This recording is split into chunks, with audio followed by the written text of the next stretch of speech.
Edition of the CMD podcast. Hello and welcome. I am your host, Sam Dusemary Jr. Follow me on the Elon app at the CMD. That's TheeSAMD. Podcast is also up there at the CMD podcast, all one word. If you're no longer down with the Elon app, trust me, I get it. Podcast is also up on the Zuckerberg app and the China app.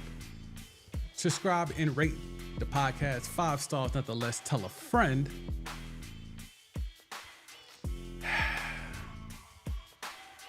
It's a lot to get into, but let me go ahead and knock out the rest of this intro. I see the comments coming in.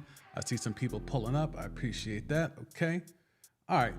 So for all content, audio and visual, hit up thecmd.com.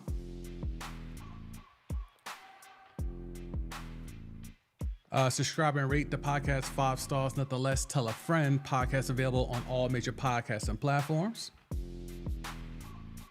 Musical production done by May 1st Music. Support him at soundcloud.com/May1stmusic. All right, let's see. Where should we start? I will fade that down. Okay.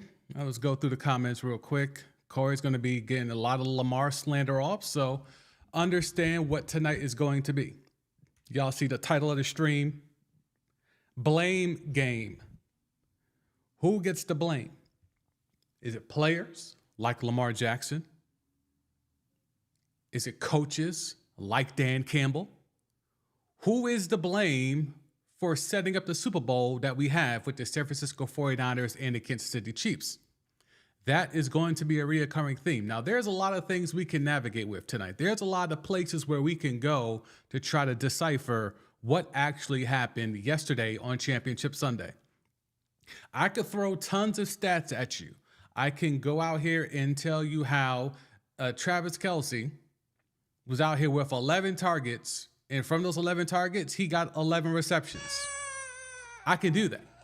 I can do that until the cows come home. I can sit here and tell you how the defense that was held in high regard, the defense that was thought to have the luxury of premium, elite, top-tier linebacker play, and even has a safety that is used like a linebacker in Hamilton, got Swiss cheesed up 11 for 11 yesterday.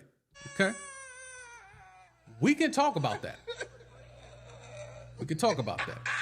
Premier linebacker play, right, Corey? Premier linebacker play. 11 for 11 from Travis Kelce. Or we can talk about the, alleged coach of the year, even though I think it should be D'Amico Ryans, but there has definitely been a groundswell for Dan Campbell.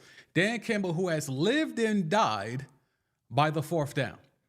What Brandon Staley started as Chargers coach, Dan Campbell picked up the mantle and continued with ever since, the whole Detroit thing started to turn around. So Brandon Staley crawled so Dan Campbell could walk when it comes to 4th downs. He lived and died by the 4th down, and he was galvanized for it. He was canonized for it. He was prophesized for it. Well, he died by it yesterday. Now, while we can justify those moves, we can justify, all the reasons of why he did it. The analytics say so. He had a feel for the game, and he wanted to make sure his team was in the best position to win. We can talk about all of that, but the fact of the matter is that twice on 4th down, and we could even talk about a third time, but we'll focus on the two main ones that everyone seems to be up in uproar about. Twice on 4th down, he had a chance to get more. Not just more in terms of a 1st down to continue on to a drive to potentially get a touchdown. He had a chance to get more points and said, nah, I'm good, love. Enjoy. I don't want those field goals.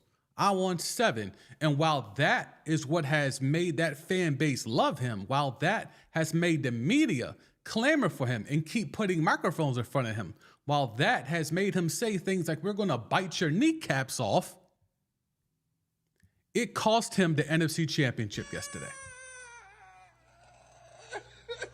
And he's already admitting We might not get another chance at it. When have you ever seen a coach who has a team that just made its first run? This is the first Lions run to relevancy since the 90s. And he's already saying they might be one and done? We'll talk about it. So, we could get into a lot of things. Let's start with the Ravens because this YouTube channel specifically has become known as a safe space for Lamar Jackson lovers. I have had a lot of Lamar Jackson haters. Corey is one of those that is up in here tonight. And I've had a lot of Lamar Jackson lovers that have told me Lamar Jackson is the greatest thing ever.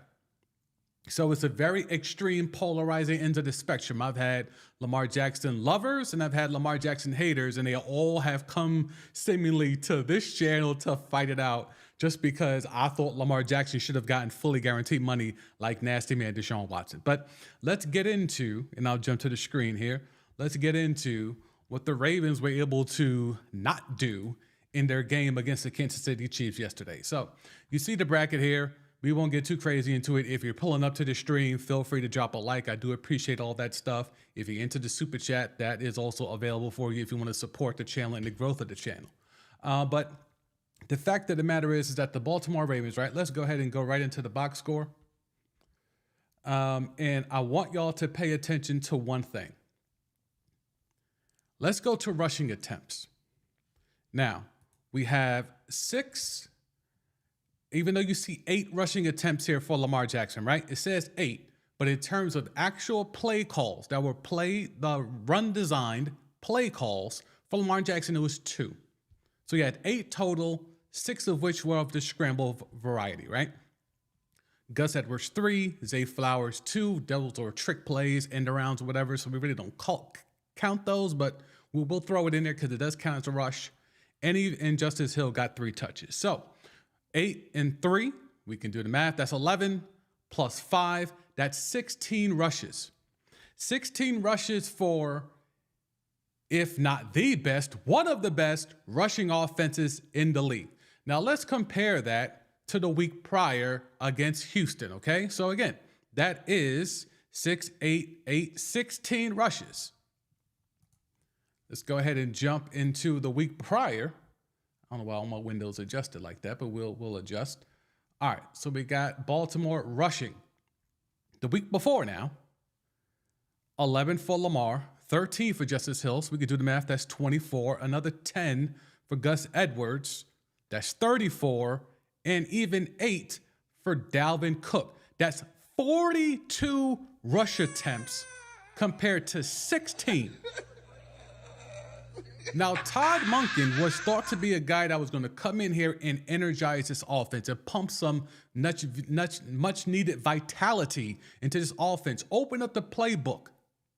Not due to Greg Roman, we're going to RPO you to depth style offense. And while a lot of us people that were in favor of Lamar were happy to see Greg Roman go and certainly kept an open mind with Todd Monken, they were promised a lot in terms of opening up this offense. And I remember having the story here in training camp of how, Lamar can audible now. Lamar has the jurisdiction. He has the authority to check down now. Audible, do hot routes, make slide pass protection, et cetera, et cetera. That was a thing of just him being allowed to do that. So this Todd Monken offense, which, he's had stops in Tampa Bay and most recently Georgia prior to this, he was supposed to come in here and energize his playbook and take the chains off of Lamar Jackson. And while at times it looked like it, yesterday he clearly forgot to run the ball. You don't go from 42 rush attempts the week before and then all of a sudden go to 16 without a design for it. And if you're going to do that, your passing game's got to be A1. Well, if we're talking about Nelson Aguilar, if we're talking about Bateman, if we're talking about Zay Flowers, and if we're talking about Odell, we know you should not be trying to air it out if that is the quartet of receivers you're trotting out there. I have talked a lot over the years about the weapons or the lack thereof, more specifically for Lamar Jackson. Now, while we could continue to keep trying to, talk around in circles, you're either going to be anti-Lamar or pro-Lamar. You're either going to say he's not all of that, his MVPs are fraudulent, he is who we thought he was, Bill Polian wasn't that wrong, et cetera, et cetera. You're either hardcore on that side, or you're, it's Mahomes 1 and then, Lamar is 1A type deal. So either you're either polarizing loving him or you're polarizing and hating him. My whole thing has been this: I can't critique him or criticize him until I see him be given the same type of weapons like all these other QBs. I can't judge a QB that has been given piss poor weapons or no weapons at all, like Lamar has been, when we're talking about other QBs that have been gifted elite number 1 wide receivers, elite tight ends, elite offensive lines, and genius play callers. That is a very slanted, leveling playing field when you're trying to judge someone's actual talent and how far they could take your team potentially. What Lamar Jackson has shown in 2019 and this year is that despite either no talent around him in 2019 or minimal talent around him in 2023, he can play at an MVP level and put up tons of numbers. Okay, cool. Todd Monken was supposed to be one of those type of play callers. Maybe not genius level, like a Ben Johnson, who we'll get to, because he didn't look like a Johnson. He didn't look like too much of a genius in the second half of that game last night. But the Sean McVays, the Kyle Shanahans, we can even talk about Andy Reid. Andy Reid still does play calling. Don't let Matt Nagy and all of that, because they definitely don't want to give the credit to Eric Bieniemy, right? So if we're not going to give the credit to Eric Bieniemy, we're not going to all of a sudden now spin the block and give credit to Matt Nagy when it comes to the success of the Kansas City Chiefs. It is Andy Reid and Patrick Mahomes, a.k.a. Michael Jordan. So if Monken's not a genius play caller, he doesn't have top-tier talent around him. He has a very good tight end, Mark Andrews, but he could be starting his slide. Isaiah Likely, I was told coming into the season, was supposed to be one of those young, Darren Waller type receivers that can be top tier as a passing threat. Didn't show you jack shit until the last quarter of the season into the playoffs, even though he was thrust into action with Mark Andrews getting hurt. Odell Beckham is not what he used to be. He's not even Cleveland Brown Odell Beckham. He's not even LA Ram Odell Beckham. I think we can all safely agree Odell Beckham is done. As a competent wide receiver, he's not a 1, he's not a 2. Right now, he's looking like a 3. He's looking like a 3. So the fact that they paid him, 15, 16 mil to be a 3, even though at times they were using him as a 1/2, kind of tells you again the lack of weapons that they've surrounded Lamar Jackson with. Now, while you can say, well, there's no more excuses, he's supposed to take it all on himself. I think Lamar Jackson yesterday tried to play within the system that has helped him not have to run around with his neck cut off, like going crazy with the running game. I think he tried to play within the system and trust the play calling of Todd Monken way too much. Way too much. And you saw a little bit of this when it comes to someone else that is often compared to Lamar Jackson, and someone that is often surprisingly thought to be better than Lamar Jackson, and Josh Allen. Josh Allen was trying to play within the Ken Dorsey system, and it was mixed results. And when they fired Ken Dorsey, what did they tell Josh Allen to do? Save us. Don't turn the ball over, even though we know you're going to, but we got to say it, right? But save us. And Josh Allen was in hero mode the rest of the year. And he played like the Josh Allen from a video game. He played like the dude that deserved to be on the cover of Madden. Lamar, I think, by his own degree, has been trying to play within this system and was trying to navigate, when do I take over? When do I go Super Saiyan and take shit over? And I think Lamar yesterday was too conservative. Now, he had plenty of time to drop back, even though Spags was mixing up the coverages and definitely mixing up the blitzes, and they did get home a few times, and they definitely forced the strip sack and all of that. There were a lot of times when Lamar was chilling in the pocket, waiting for a weapon to get open. And it wasn't scheme. It wasn't like they confused him or whatever. It was a predicated system that was trying to design to take away the middle. Cool. You want to take away the tight ends? Cool. Well, I'm supposed to have all these weapons now on the outside that are supposed to be able to get open.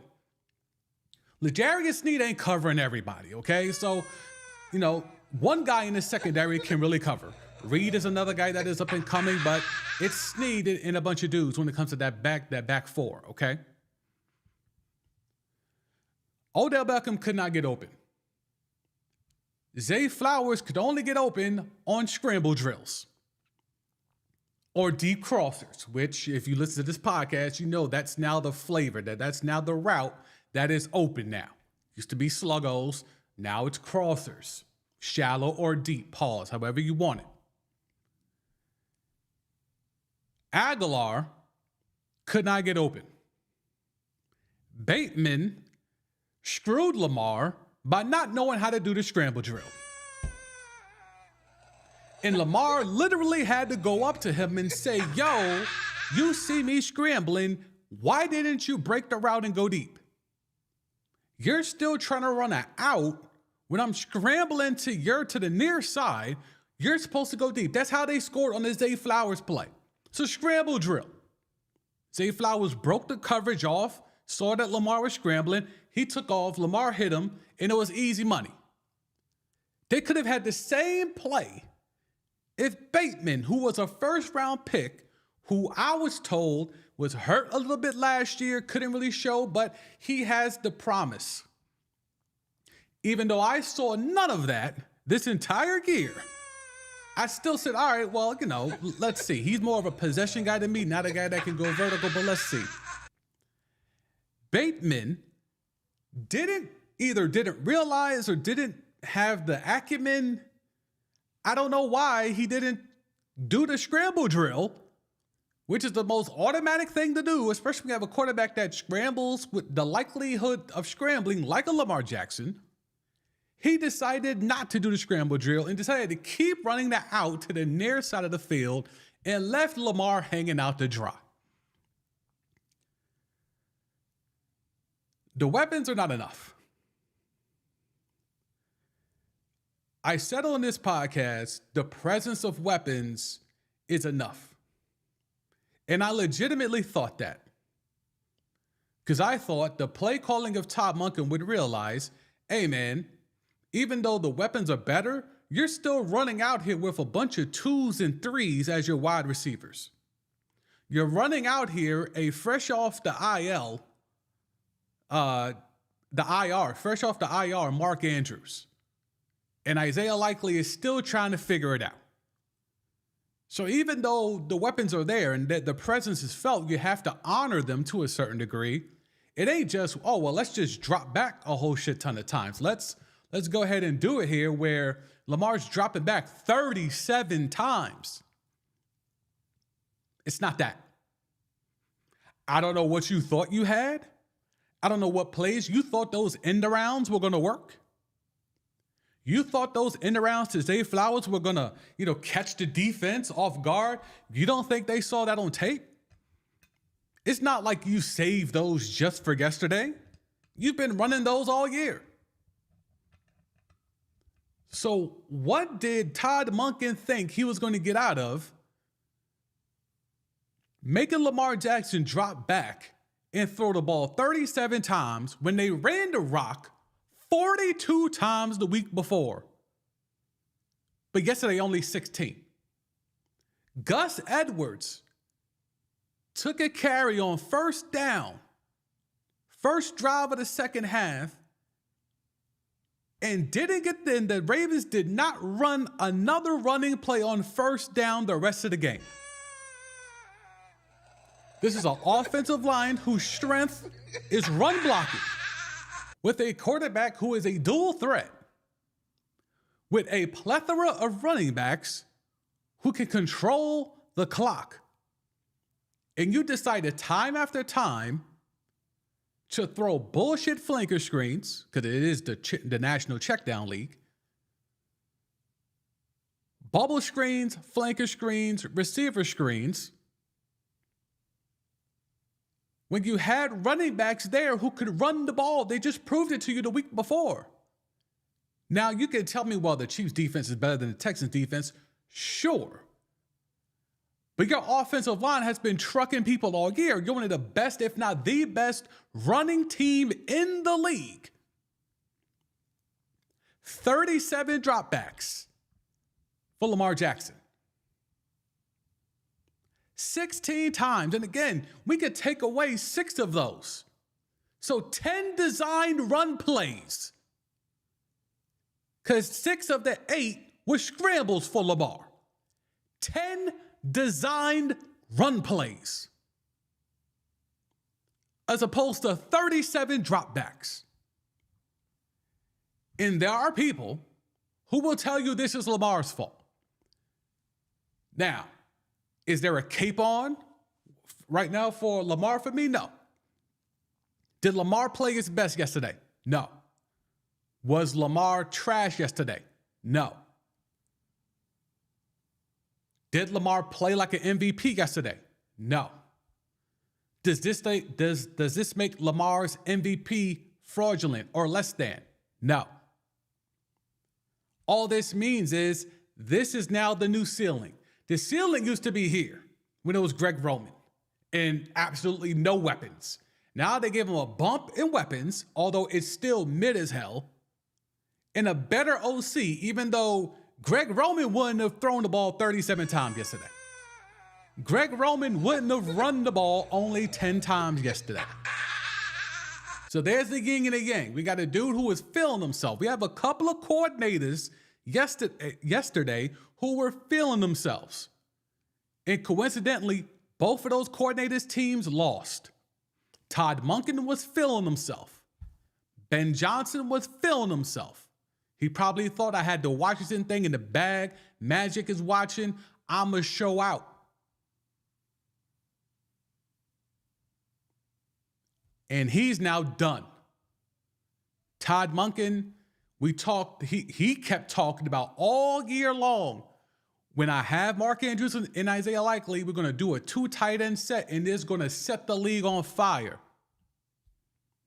I kept waiting for those 2 end sets all year long. They finally get Mark Andrews back off of a damn near a broken hip. 2 tight end sets were mid yesterday.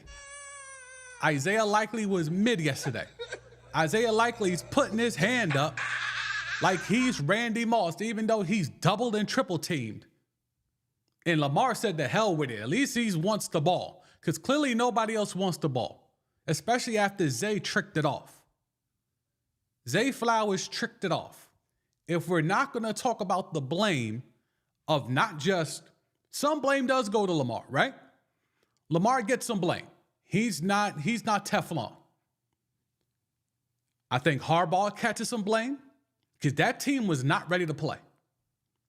That team was not ready to play. They had Ray Lewis doing the Ray Lewis dance. They had T Sizzle out there trying to get him jazzed up in the second half. None of that shit mattered. They were not ready to play yesterday. When you're going up against Jordan, you got to be ready to play. Jordan is always ready. When have you ever seen Jordan in a big game just not come out on fire? Now, the people around him might not come out on fire, but he's coming out on fire. Because that's what Jordan does. And Jordan yesterday was on fire, off rip. So Lamar catches some blame. Harbaugh catches some blame. I think Todd Monken catches a lot of blame. And you can't tell me about these linebackers, which I also prophesied, say, look, this is the strength of the defense. As great as Hamilton is, as underrated as that front line is, the strength of this defense is these linebackers. Patrick Queen and Roquan Smith. And then Travis Kelce goes out here, 11 targets, 11 receptions.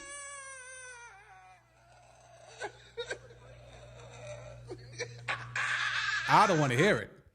Patrick Queen talk about, I don't know if I'm going to be back next year.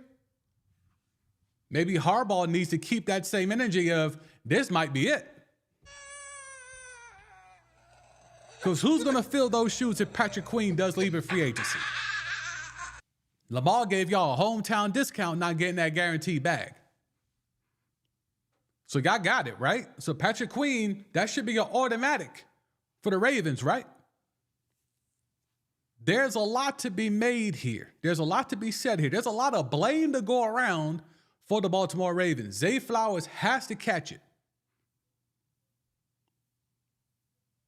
There's a lot of people here. Bateman leaving Lamar hanging out to dry, not knowing how to do a scramble drill. I rewatched the game this afternoon just to make sure. I was like, yeah, he really just kept running the out route. Like, he just never broke off the route.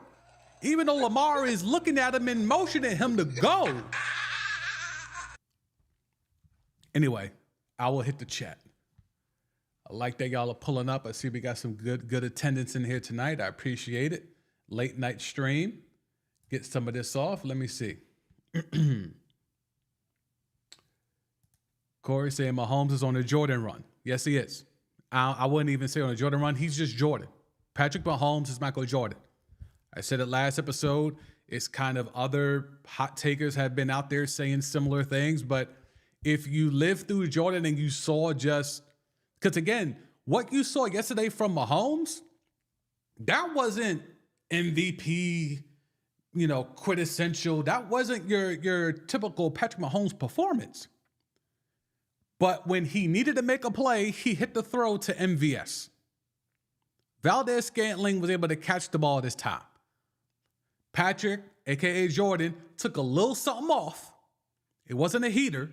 He took a little something off, and it had just enough loft to make it available for your man's MVS to be able to catch the rock.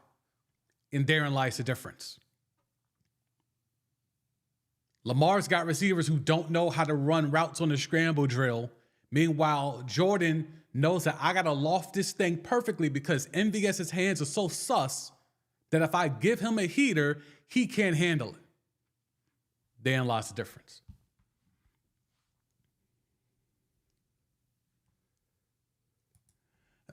Corey talked about the 49ers too. We will get there. We will get there. And Tumbo was good.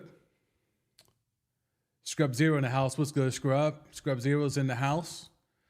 Tom Munkin did nothing to help anyone on the offense yesterday. No, that's big facts. It's big facts. 37 dropbacks and only 10 designed play calls for runs. Horrible play calling. Horrible balance. Horrible balance.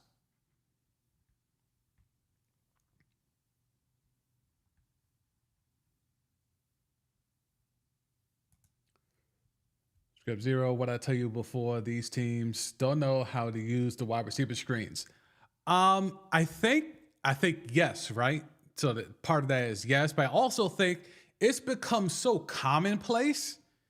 Like, you're not going to keep fooling teams with these screens, bro. Like, there's something to the well-timed screen as opposed to just, let's just keep running them until we break one. Like, that's kind of where I feel like all these types of screens are coming to. Like, there's finding the right down and distance and finding the right point in the drive to hit you with the screen. And then there's just inundating us with screens multiple times on each drive. It's like, that's why I'm calling it the National Checkdown League. It is a CDL. It's a checkdown league. Like, that's all this league is. We get stunned to see vertical passing plays now. It's like we all hold our breath when the ball is thrown deep now because we're so accustomed to it. Because everything is intermediate or a check down. Derpy in the house was good, Derpy. And here we go with some more Lamar slander. He played like the best running back in the game. Okay, so again, talking Lamar Jackson there. So Corey has company. Script Zero. Todd Monken was on that Georgia Bulldog offense yesterday.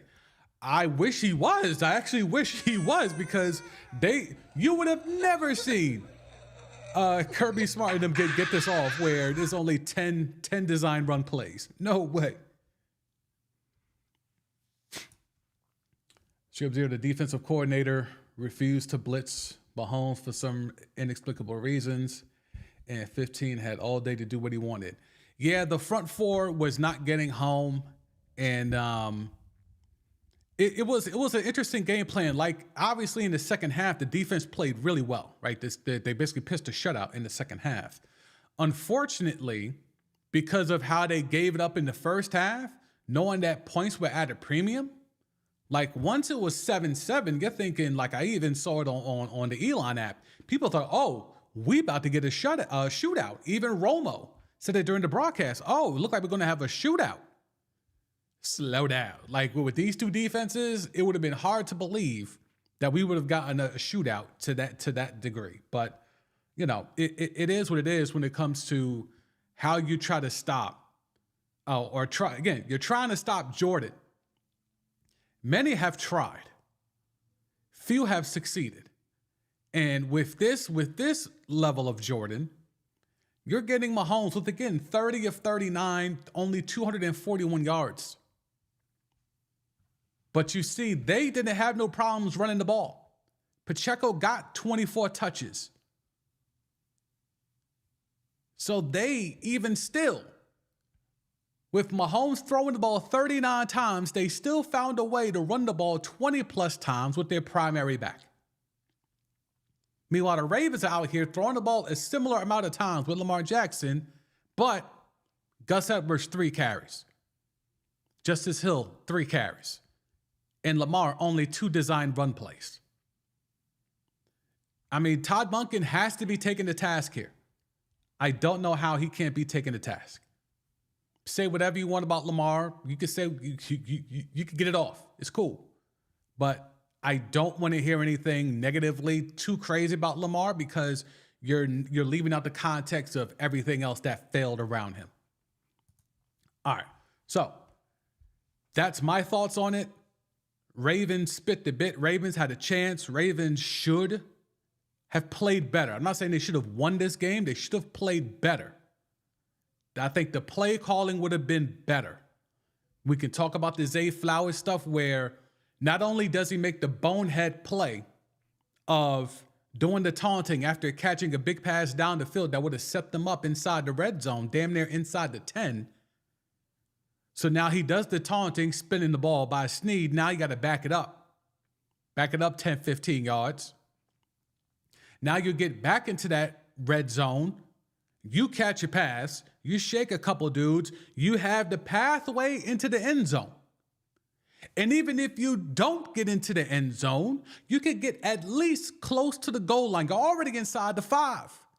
Now, I understand you want to be the hero and make the play and do it for Lamar and put on for the city. You're at the crib. You want to go to the Super Bowl. But if he doesn't try to make the hero play, they're at the goal line. They're inside the 5 with four downs to go. So while I understand getting in the heat of the moment, you catch the rock, you're fast, you think you can make a play here. And that's why they drafted you in the first round, so you can make this type of play. But he fucked up. Bottom line is, he fucked up. He fucked up and he choked, and Snead made an enormous play. It wasn't necessarily a peanut punch, but it was damn near one. And he punched that ball out. Punched the ball out. And I'll tell you this, at that point in time, the way that Zay Flowers reacted, they lost him for the rest of the game. They lost him for the rest of the game. Now, he went on the sideline and he hurt his hand, in his frustration of what happened or whatever. But mentally, he was done. He was done for the rest of the game. So a weapon that was supposed to be one of those, So Lamar still doesn't have a lot of weapons. He just went from 0 weapons to a little bit of weapons. Now he's lost the best of those little weapons. Lost him mentally with Zay Flowers. Now that's how you get left with Rashad Bateman. Now you're getting left with an old OBJ. That's how that happens. And then you're wondering why Lamar didn't look like an MVP yesterday. Because his OC was calling too many damn pass plays and they had no type of balance. No type of balance. A Chiefs defense that is not that great against the run. A Chiefs defense that is not that great against the run. They could be run on. And you're fresh off running for over 200 plus yards on 40 attempts the week before. And you call 10 whole run plays. Make it make sense. Boogie down in the house.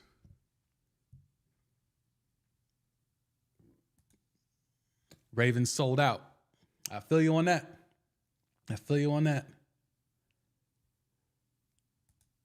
Monkin is mid as fuck. Yeah.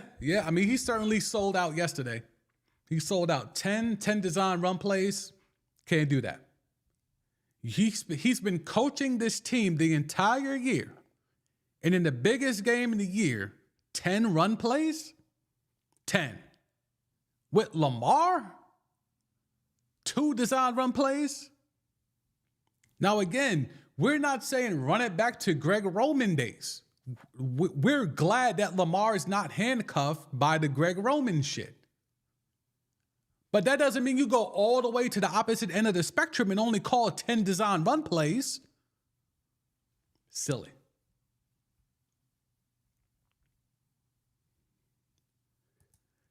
Boogie down. Zay dive in at the 6-yard line instead of running it in. He would have had made that by running. He didn't need to dive. That looks scripted. I was with you until the end. As usual with Boogie down. Was there some scripting yesterday? I won't go there. I would not be surprised. I'm just not going to go there. But yes, I think Zay tried to do too much on that play. Even if he gives himself up. I don't know if he gets in standing up. I don't know if he gets in. But either way, whether he stands up and tries to get in and gets tackled or whether he just goes down inside the 5, they're now first and goal. They're first and goal inside the 5 no matter what. First and goal inside the 5 no matter what if Zay Flowers doesn't try to be a hero. Because he's trying to make up for the taunting call. The Ravens were on edge. They were under pressure. They felt the pressure. And that's why I go back to Harbaugh. Harbaugh did not have those dudes ready to play. They played like a team that knew they were under the gun. While the other side played like they knew they had Jordan. The Chiefs played like they knew, oh, we got Jordan. We keep this thing manageable, whether we up a little or down a little. We got Jordan. I ain't worried. The Ravens played the game like, oh shit, that's Jordan over there. Everyone's looking at us. We're supposed to be beating Jordan. But we have no earthly idea how to beat Jordan. The Knicks were like that with the Bulls back in the day. The Knicks at times had better records than the Bulls. The Knicks one year had 60 plus victories. The Bulls were like a 3rd seed. Everyone said this is going to be the year that the Knicks are supposed to beat the Bulls. And what happened?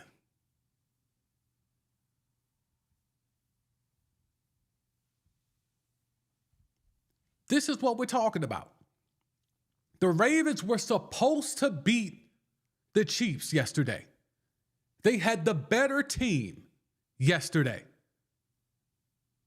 But the one thing they didn't have was the belief that they could beat Jordan.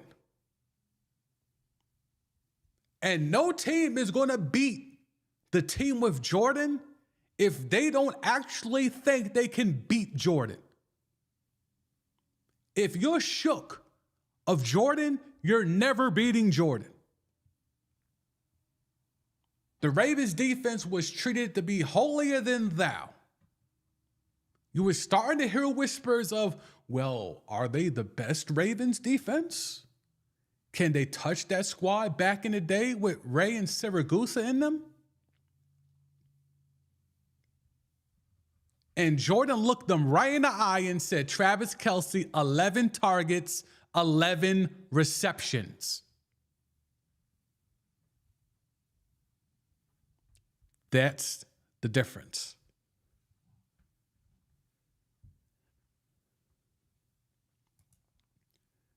Boogie down. That fumble completely changed the movement, the momentum of the game. Agreed. And not only did it change the momentum, I firmly believe the Ravens lost Zay Flowers after that. Because not only did I cost my team first by doing the stupid taunting shit. Now, again, we know how the NFL is about taunting. It's cool sometimes, and then it's cool not. It also depends on who's doing it. We know all of this going into it, and Zay should know that too. So I'm not going to shoot him bail. You make a big play and you taunt, back up the squad. Now you trying to run it back and try to get that back. You're doing too much because you're trying to compensate for the mistake you made. And now you compound the mistake because Snead is right there and he strips you right before you cross the goal line. And then you cut your hand or some shit and your frustration, he was lost. Zay Flowers was done. He was done for the day after that. Script Zero, a league full of second and who's. Yeah, it's such bad football to watch.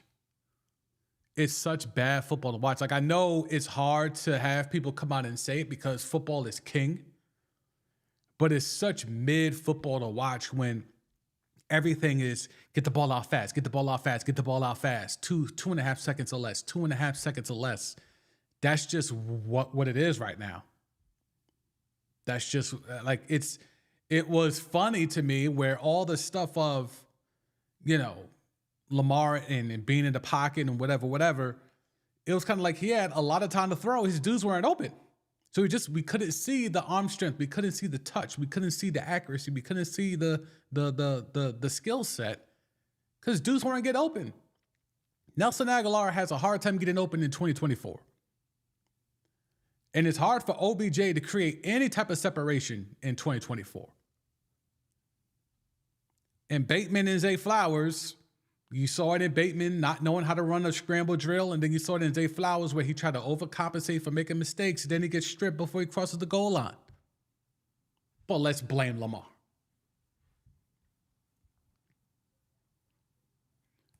Boogie down. There's no reason Zay Flowers should be Lamar's best option. The fact Lamar is relying on their rookie receivers to begin with,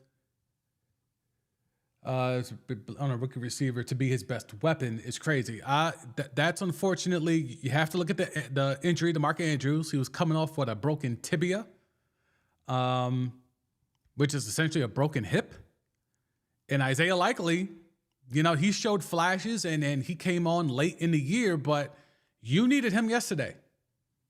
And the only time he really showed himself was when he put that hand up when he was double covered and Lamar said to hell with it. And then the third guy came over and picked the shit off. So that was the only time Isaiah Likely's presence was felt. And him calling for the rock, knowing he was double covered. And then, oh, by the way, here's a third guy coming over to pick off Lamar.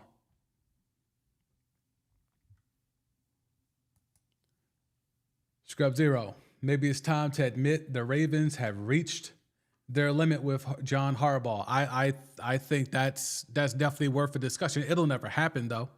It'll never happen. I mean, we could play the game of, what if Bill Belichick reached out behind the scenes and said, hey, I wouldn't mind taking that gig. What do you do type shit. But I don't think Harbaugh, the Ravens would have had to, I think if the Ravens would have lost last week to the Texans, then you could entertain actual change with Harbaugh. But I think last week saved Harbaugh's job in the sense of, okay, they took another step. There was a meme going around of Lamar Jackson is Joel Embiid of the NFL. I'm like, whoa, whoa, whoa. Lamar Jackson cannot be the Joel Embiid of the NFL. Lamar Jackson has made a conference championship. Whoa, whoa, whoa. Don't bring Joel in here who can't get out the second round. Y'all told Lamar do it in the playoffs. Y'all told Lamar win another playoff game. He did that. Tell Joel to make the conference finals. If he even decides to suit up. If he decides to even play. Okay? Scrub Zero. The Ravens defense wasn't all of that all year anyway.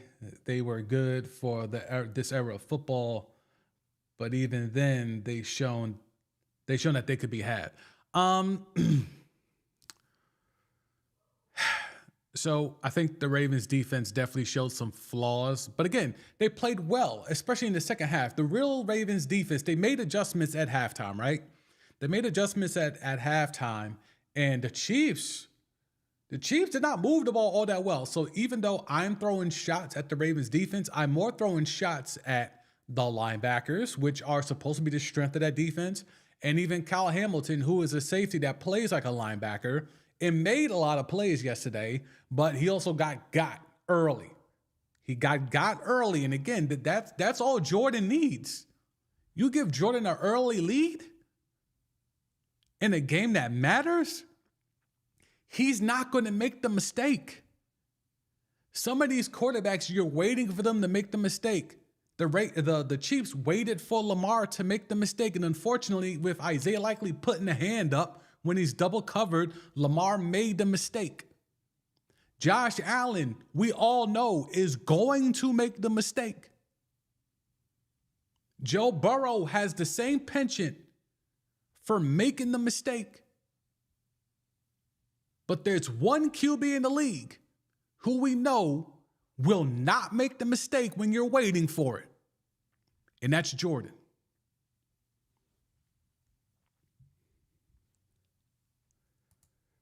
Scrub Zero, this was the worst championship Sunday I've watched in my life. Yeah, the quality of the football, as much as, the ratings keep going up, and I've had, short form content about what I really think about that. While the TV numbers keep going through the roof, the quality of football is not going up with those ratings. Like, it's just not. The quality of the football that we're watching is not deserving of the ratings bump that seemingly happens every single week. It's just not good football. There's a reason why I call it the National Checkdown League. It's like that's all I'm seeing. But yeah, this was definitely not good football. It was exciting moments because the games were relatively close. But like in terms of actual like fun, exciting plays, et cetera, you got way more of that in the 49ers Lions than in the Ravens Chiefs. Scrub Zero, think about how wrong that sounds. The Ravens relying on Nelson Aguilar. I mean, you're looking at Nelson Aguilar, Bateman, an old OBJ, Zay Flowers, a rookie, Isaiah Likely, and Mark Andrews coming off a bum hip. It's not impressive. Dr. Reach was good. The NFL is allowed to script their games. I mean, look, that narrative is certainly growing. When you see Taylor Swift and all the Swifties and the Kelsey momentum, the Kelseys have the #1 podcast. Now you have one of the biggest stars in the world. They're all going to be given Super Bowl platforms. There's something to be made there. There's definitely way more of a, I'm trying to be nice with my terminology here. There's certainly way more of a pop-centric feel to what the Chiefs have going along with them than what the Ravens would have had coming along with them. So if there was a script, and I'm not saying that there is, but if there was a script, it would certainly make sense to have the Kansas City Chiefs, who have Jordan at quarterback, that have a Kelsey at tight end, and that Kelsey just so happens to be dating one of the biggest stars in the world. Yeah, you want that on your biggest platform. So I get why the narratives keep coming out there, because it makes sense. If I was running the NFL and I had that type of power, that would make sense to me. I was on the China app, and there was a video going around of, I think it was Shaq. Shaq was saying how, now again, I love how this story gets coming out after David Stern is dead. But allegedly, so I'll preface it with that, allegedly Shaq is saying when they had the draft lottery, he had a conversation with David Stern, and David Stern asked him, do you want to play in hot weather or cold weather? And Shaq said hot weather. And allegedly, David Stern just gave him a silent nod and kept it pushing, didn't think nothing of it. Oh, but what do you know? The drop, and they do the ping pong balls, and the ping pong balls are allegedly done in secret and all of that stuff. Only the people in the room have the information, yada, yada, yada. So they're doing the envelopes of who's going to pick where, and they're getting down to the final two. And allegedly, according to Shaq, Stern opens the envelope, sees what it is, looks at Shaq and gives him an eye wink, and reveals that the Orlando Magic have gotten the first pick.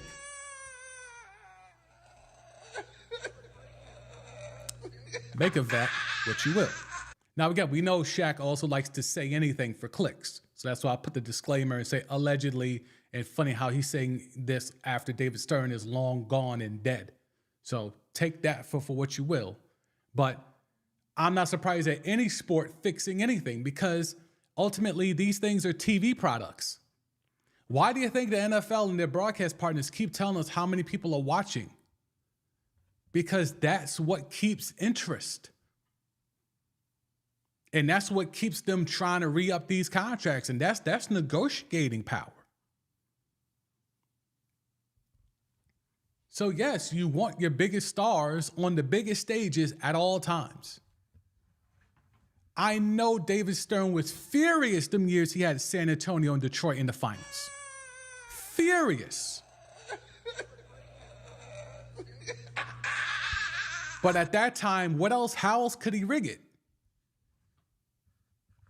All right, I'm gonna let LeBron go down there to Miami, and we'll look past all the stuff that we keep discovering in the clinics and all of that stuff. We'll look past all of that.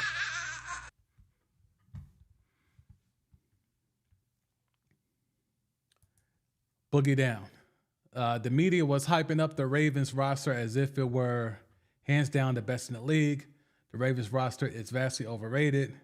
Running backs are mid, receivers are mid, O-line is inconsistent, Monken is mid.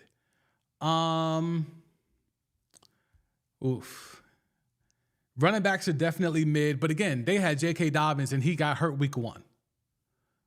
Receivers are definitely mid. I would even argue below mid. O-line is inconsistent. I'm not going to go that far. I think the O-line is a good run blocking offensive line. Pass blocking has never been that group's strength. So I don't know if that's something you can upgrade in the offseason. But again, there were a lot of times Lamar had time in the pocket. Dudes just weren't open. Dudes just were not open. They were not getting open because they don't have the ability to get open. Scrub Zero, remember people, it's sports entertainment. Yeah, all this shit is wrestling. It's been something I've been saying on this podcast for a minute. All this shit is wrestling. Let's head over to the NFC. Okay, so the 49ers and the Lions. The Lions had it. They had it. And wow. Who tricked this off more? Was it Josh Reynolds with multiple drops? We could talk about Jameson Williams had a drop. We could talk about Ben Johnson. Play calling in the second half, not the greatest. Especially, I think he got too cute when it mattered most. And let me see, I took a screenshot. It was a third down, and they were running the ball in the second half. Let me X that out. It was a third down in the second half, I believe early fourth quarter. They're running the ball, and they're running the ball strong with Montgomery and Gibbs. Little bootleg thunder and lightning thing, right? And then Ben Johnson got cute. Now, again, he's auditioning. I put him in the pantheon of genius level. And I'm not the only one. Because he has shown it, not just this year, but last year as well, that he knows how to cook up and scheme people open and take advantage and knows when to hit the big plays. He has shown that over the last couple of seasons. It's the reason why Jared Goff doesn't look like Jared Goff at the end with the Rams. Because of Ben Johnson. It's nothing to do with Jared Goff becoming, all of a sudden, he's now this nice. He's this nice now. No. Ben Johnson. But anywho, going into third down, they've been running the ball successfully with Montgomery and Gibbs.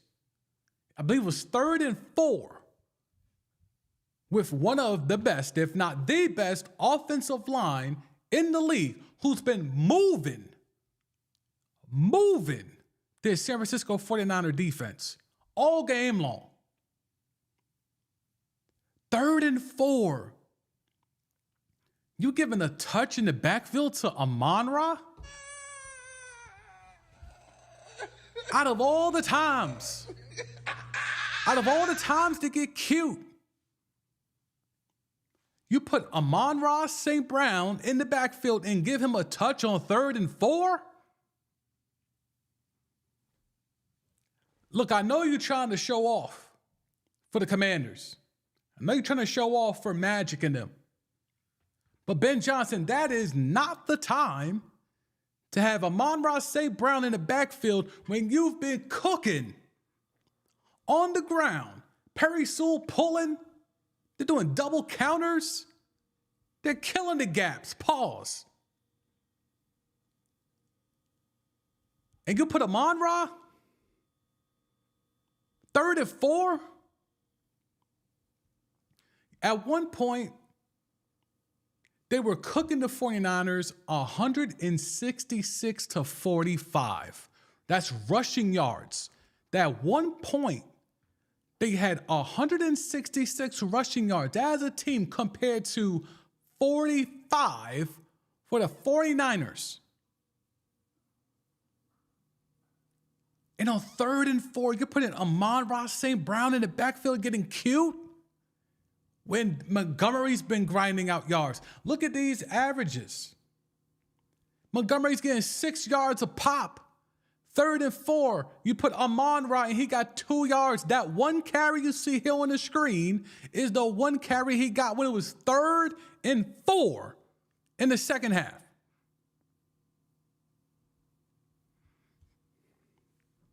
Ben Johnson got cute.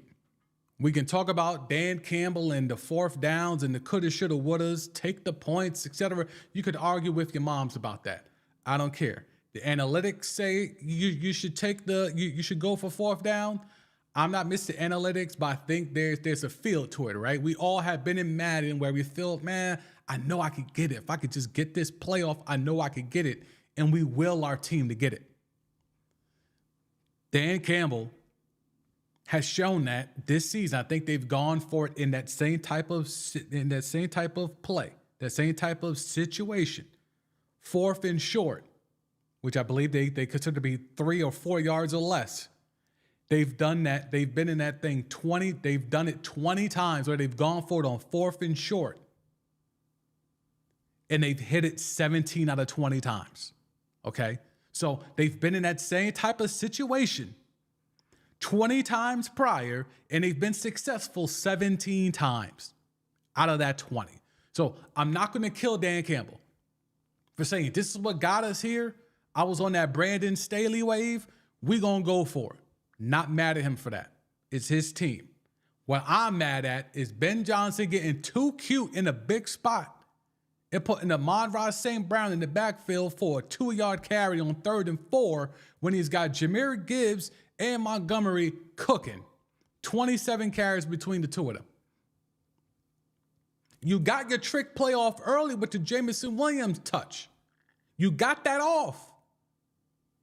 Then you try to spin the block again on a 3rd and 4 with Amon-Ra. Horrible. Horrible. That's who I place the blame on. I think obviously we can talk about teams that were tight. The 49ers have been there before. The Chiefs have been there before. This was the Lions' first time being relevant since the 90s. The Ravens, this was the first time that they had that type of pressure on them to where they were supposed to win a game. With this current iteration of Ravens, that was the first time ever where they were in that spot.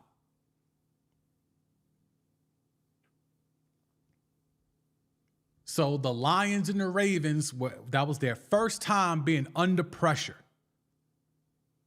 And both teams cracked in a multitude of ways. With the Lions, I'm looking square at Josh Reynolds for those 2 drops. And I'm looking at Ben Johnson, who got too cute. When you have that offensive line, they're running at Chase Young, daring him to make a play. They were daring Chase Young to make a play, and he could not do it. Perry Sewell is pulling and trapping and is lineman eligible, running routes.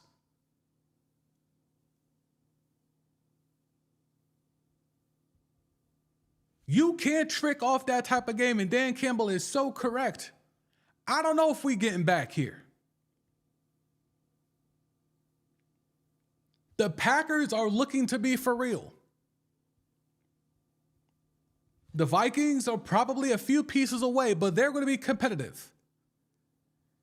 And the Bears are the Bears, but I mean, the Bears have a chance, if they don't trick this off, to make another leap. That division is not guaranteed to be the Lions next year. They'll be the favorites, of course. They'll be the incumbent.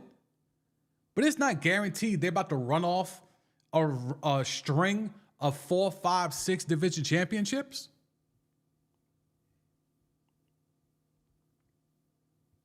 So Dan Campbell's right. And Ben Johnson could most likely be gone. So what happens now next year when Jared Goff does not have a genius play caller next year? Does he revert to Goff at the end of his Rams run? Who's going to take over and scheme dudes open? Is Jameson Williams going to show us what we think he could be? Because Amon-Ra is the number 1, but he's not your typical number 1. They move him around. He does a lot of stuff in the slot. Like, he's not your prototypical number 1 wide receiver. That was thought to be Jameson Williams when they drafted him a couple of years ago. But through injuries and betting suspensions, we have yet to get a prolonged look at what he could ultimately be. Is he going to be that? That's a huge-ass question mark for the Detroit Lions. Ben Johnson's the blame. You can shade Dan Campbell, all good. I'm not here to push back too much on that. But again, they were in 4th and short 20 other times where they went for it. They were 17 out of 20 in being successful in those times. So I'm not going to shade him. I'll hit the chat. Let's see what we got.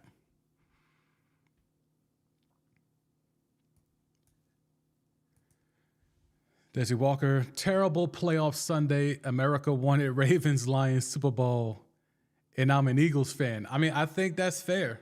I mean, I think Ravens Lions for the culture would definitely have been A1, right?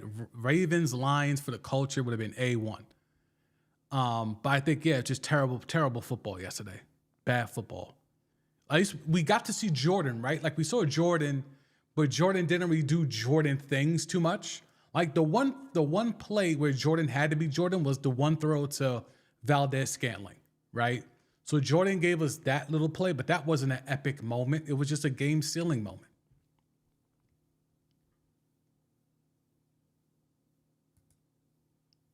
Scrub Zero. Oh, this is big. Scrub Zero is saying he can no longer call Josh Reynolds Rap. Yeah, it's an insult to Reynolds Rap. It's an insult to Reynolds Rap. Can't do it.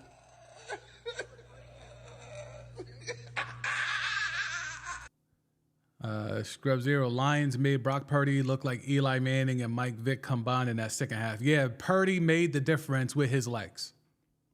He made the difference because, again, those dudes weren't getting open. And you talk about a team with weapons. You're talking about Debo, Ayuk, Kittle, even Juszczyk was a factor in the passing game. Those dudes weren't getting open, and Purdy had to make it happen with his legs. Now, the Lions defense, of the 4 teams that played yesterday, the Lions clearly had the worst defense. The Lions were not there in that spot because of their defense. Their defense has made timely plays, timely turnovers, but that is not from top to bottom a good defense. So out of the 4 teams that played yesterday, that Detroit Lions defense was the weakest, but like they played well yesterday. They played well enough. And when those dudes were covered, when you finally can cover all those weapons, now Purdy's taking off because you're running around playing man-to-man, tight man-to-man defense, and you're leaving the middle open.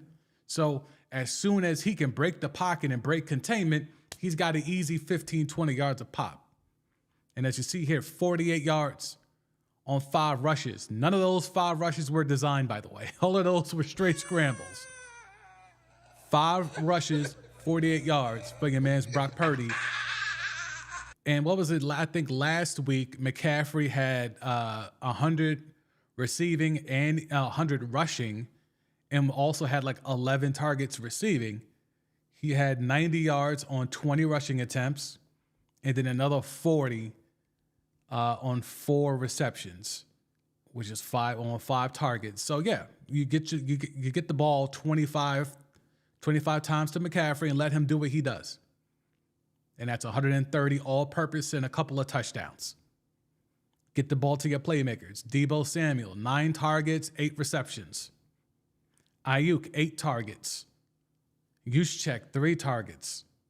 Kittle, 3 targets. And Kittle was doing some manly shit on that line, going at blocking Hutchinson. He took it upon himself to get at your man's Hutchinson.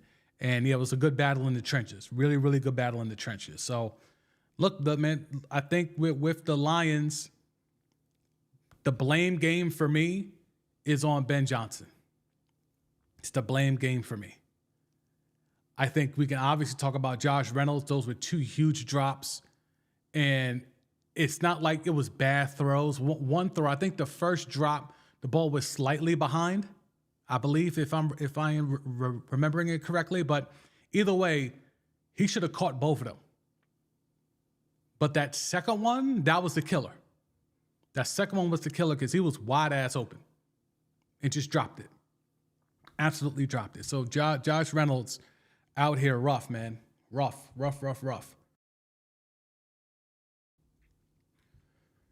So let's see. What else do we have to get into? Script Zero.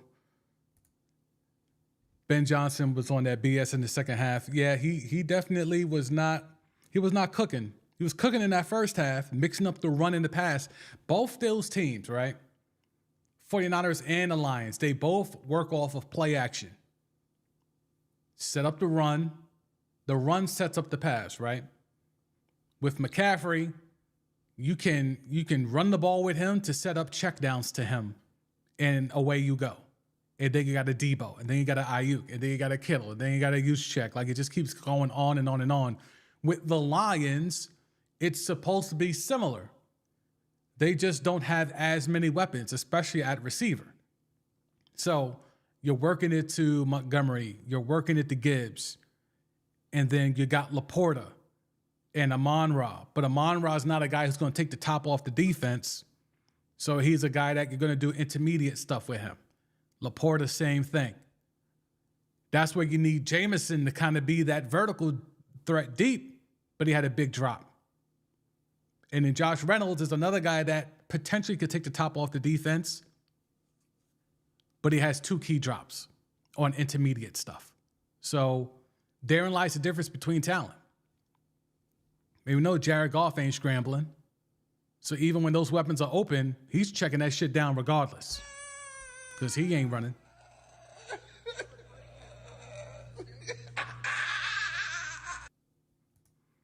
Scripts here, the Lions played well as they could defensively. Those receivers made some bailout catches from those Eli Manning-esque passes. I also said the 49er receivers. Look, I think, the Lions defense played as well as they could. I agree, right? I think ultimately, though, Purdy made some bad throws. He made some interceptable balls. And the Lions couldn't capitalize. The fact that they only got 1 pick when I believe there was 2 or 3 interceptable passes, that's another thing that plays into the factor of why did you lose? When you're on the road and you're the underdog, you need to make those plays, right? And it sounds cliche, but that's literally what you have to do. The Chiefs made those plays yesterday. They were the underdog. Even though they had Jordan, they were the underdog on the road, and they made the plays. They got the strip sack. They got the pick. Lions did not do that. All right, so who wants to get into a way too early Super Bowl preview? Way too early Super Bowl preview. Let's see, where's the line at? Up, San Francisco, 1.5. So the 49ers are the favorites. So Jordan is an underdog yet again. Jordan is an underdog yet again. Why are we going to keep betting against Jordan? Somebody make it make sense. I am not understanding how we're going to continuously bet against Michael Jordan. One team has Jordan. The other team has a whole bunch of weapons. Like I said this on the Elon app, like this run to me is similar to Jordan's 3rd chip. Like this would be Mahomes' 3rd Super Bowl. This run is similar to Jordan when he got his 3rd. He had to go through the Phoenix Suns, Charles Barkley. Barkley was MVP. Jordan felt slighted by that. Barkley was in the best shape of his life because he was coming off the Barcelona Olympics, et cetera, et cetera. So Jordan took it personal that he wasn't named MVP. The Suns were the better team on paper. The Suns had a better regular season record. The Suns were thought to be more talented, top to bottom, than the Bulls team. The Bulls were the returning champs, et cetera, et cetera. It's a lot of similarities into how this Chiefs team is walking in, winning 3 straight road games, and now going into a Super Bowl where they're the underdog against a team that they're going to be staring at across from them at Vegas on the Strip, a team that appears to be, some would say, better coached. Most would definitely say more talented. And a team that should win on paper. Because Vegas is already telling you 1.5. My way too early look, I am not betting against Jordan. I am not betting against Michael Jordan. I am not betting against Patrick Mahomes. I'm just not. I'm not going to do it. Now, we'll analyze this thing to the death as we get closer here. But my way too early look, I just can't see how Michael Jordan loses this game. Because again, if you're waiting for Michael Jordan to make a mistake, the only time we've seen Michael Jordan make a mistake in this same spot is when he had piss poor play on the offensive line and was running for his life. And he was forcing the rock. That's the only time we've seen him make mistakes on this stage. They purposefully let Tyreek Hill go. They traded Tyreek Hill away so that they could reinforce the offensive line. This offensive line has held up. It held up yesterday against one of the better defenses in the league. And even when they don't hold up, Mahomes, a.k.a. Jordan, is still able to get out of the pocket and get positive yards. So now this Chiefs defense, Chris Jones, I need an ISO camera. I need an ISO camera anytime Chris Jones is lined up opposite Trent Williams. I need that for self. As a dude that knows where the game is actually won in the trenches, I need an ISO cam of Chris Jones and Trent Williams. For the culture, I need that. But L'Jarius Sneed, is he going to follow Debo? And if he follows Debo, does Ayuk cook? Chiefs linebackers are not the greatest. Does that mean Kittle gets off? Juszczyk? McCaffrey out the backfield? Who's responsible for that? This is where, if this game is a shootout, it favors the 49ers. But I think the Chiefs know that. So it's going to be ball control. I think you're going to get a performance from Isaiah Pacheco where he might even be Super Bowl MVP. But he won't because he's playing next to Jordan. But his performance would be that of a Super Bowl MVP because they need to control this rock and keep that 49er offense off the field. Because I don't know if the Chiefs defense could slow all of that down. They have no answer for McCaffrey. You can put Sneed and have him follow Debo around, cool, but now Ayuk and Kittle and Juszczyk can cook. I don't know.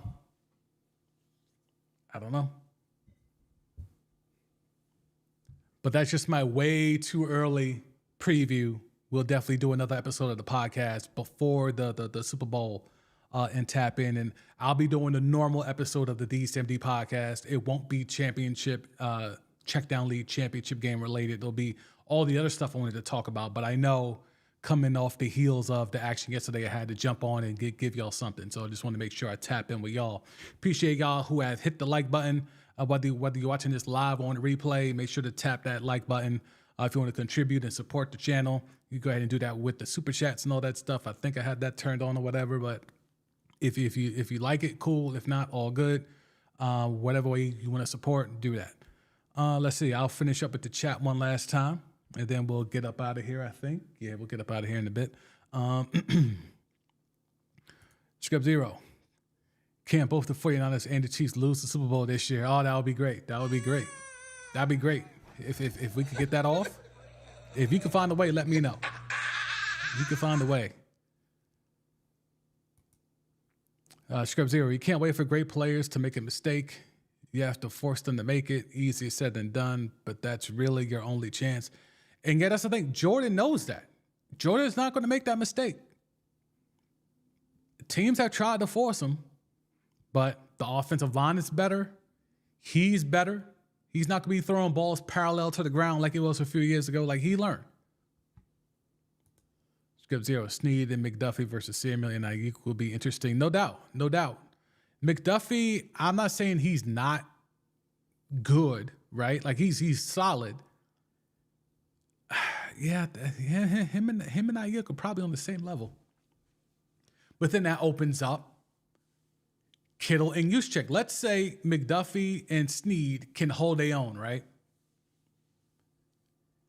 Those linebackers are not guarding George Kittle.